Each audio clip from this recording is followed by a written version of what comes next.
So hello guys, welcome to my channel.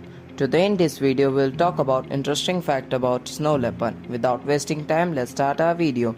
So the snow leopard, scientifically known as Panthera unica. Second, the snow leopards found in the mountain region of Central and Southeast Asia. Third, the prey of snow leopard are mountain goats and wild sheep which commonly found there.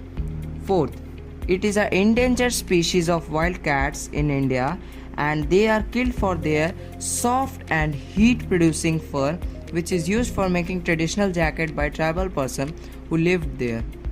Thank you. For more informative videos, please like and subscribe.